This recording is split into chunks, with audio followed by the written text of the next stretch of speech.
It all started as a missing person case that soon turned into one of the saddest tragedies of recent years.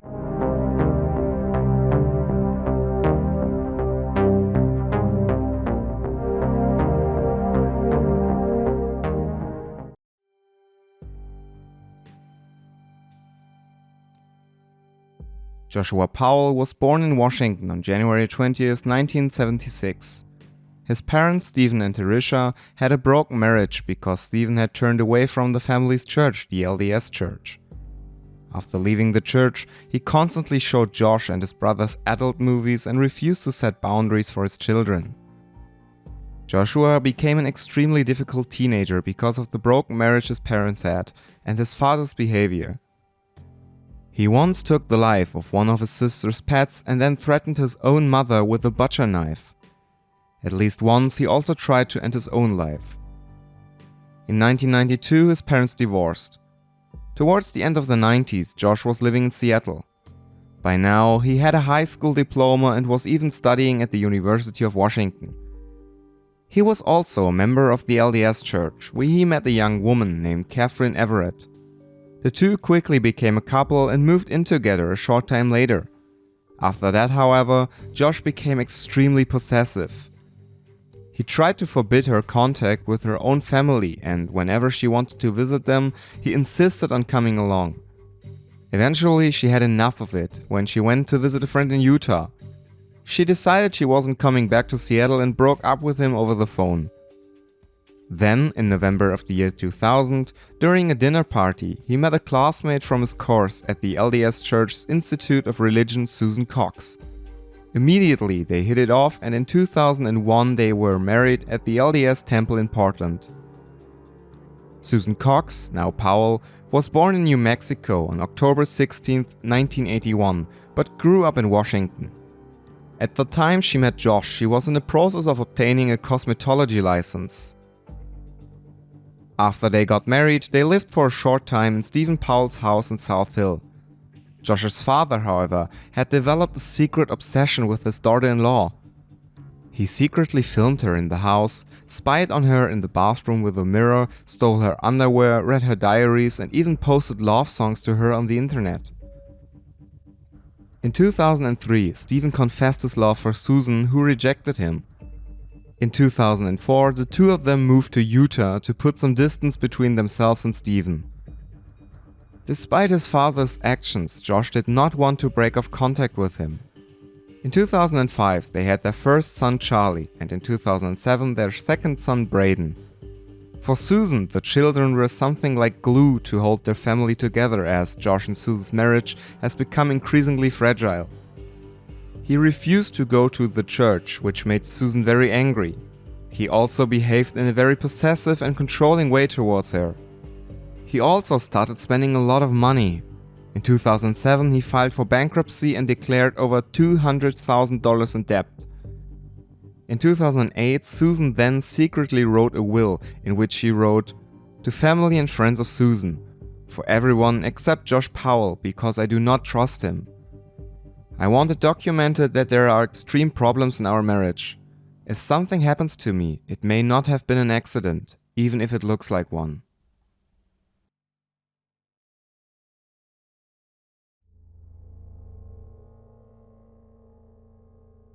On December 6, 2009, Susan took her children to church.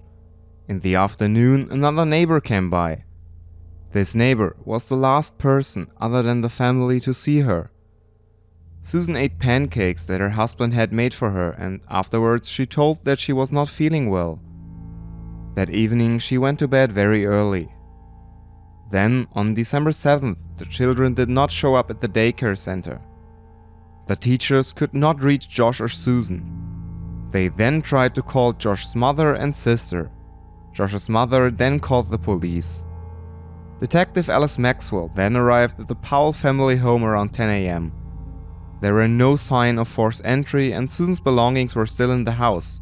However, two fans were blowing on a wet spot on the carpet.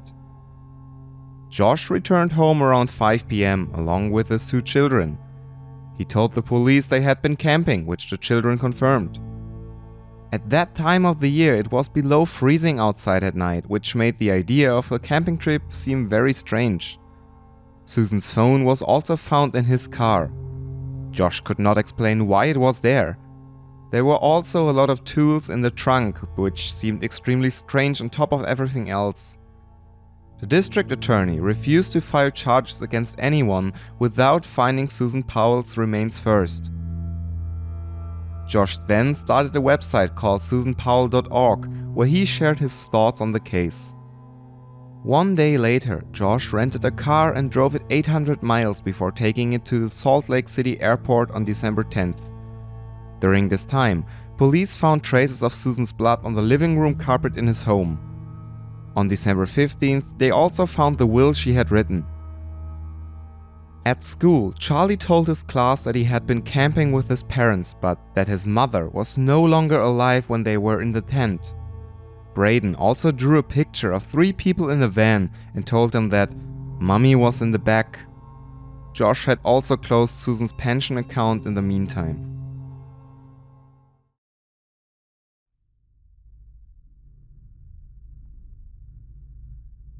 Josh and his children moved back to their old home that December, where his father Stephen also lived.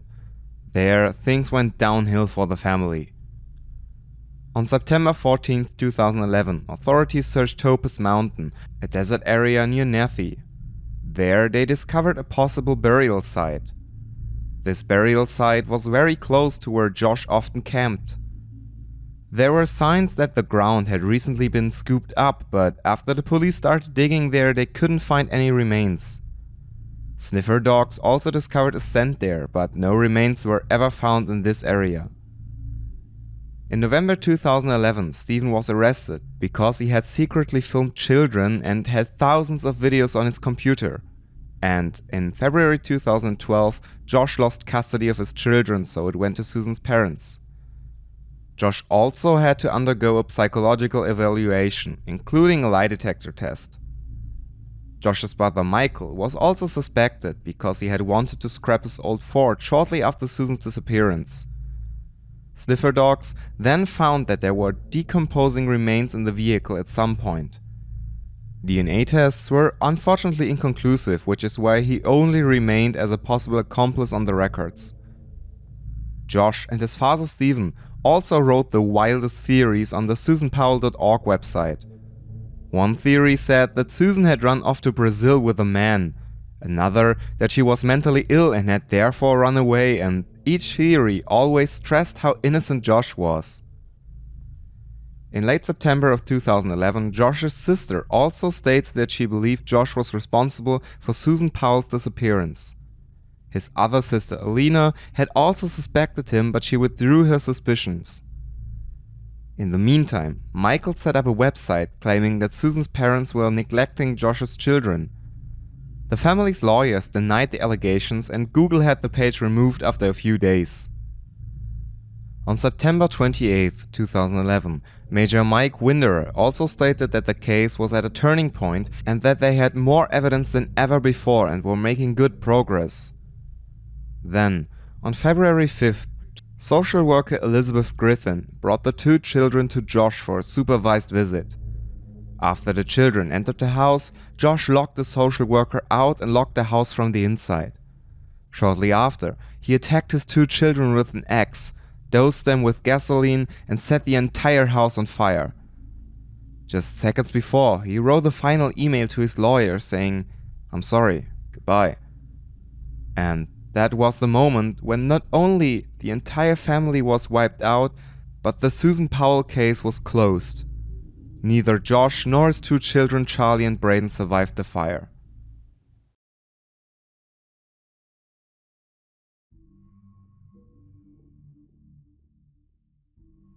The father, Stephen, refused to give statements about the case, and the police believed he knew everything, from the disappearance to Josh's planned crime.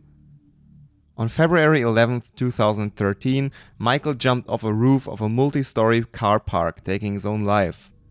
He had previously been very evasive towards the police, and the findings in the car clearly pointed against him.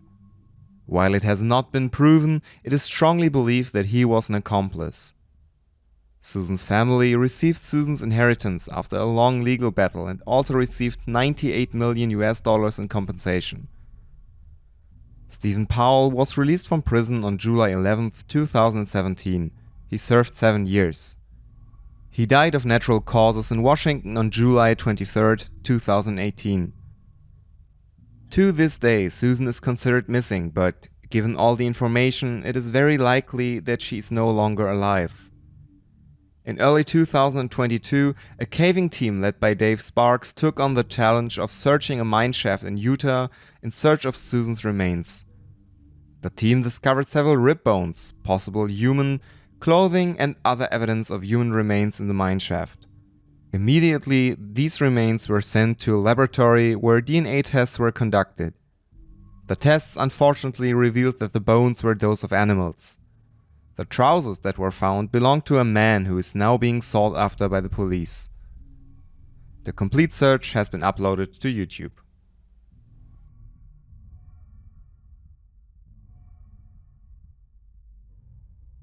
With everything we learned about the case, there is one obvious theory.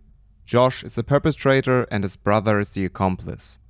But then how did this crime happen and where is Susan now? Let's try to reconstruct the sequence of events using all the evidence. It all started when Josh made pancakes for Susan. Since she felt extremely ill afterwards and went to bed early, we can assume that Josh had mixed something into the pancakes. They were special pancakes just for her.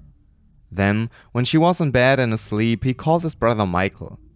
He came over and together they took her life, which would explain the bloodstains on the carpet. They put her in the trunk of Michael's car, which the children later recounted, and drove out into the desert together. On the way, the mother was lifeless in the vehicle, which was also confirmed by a child.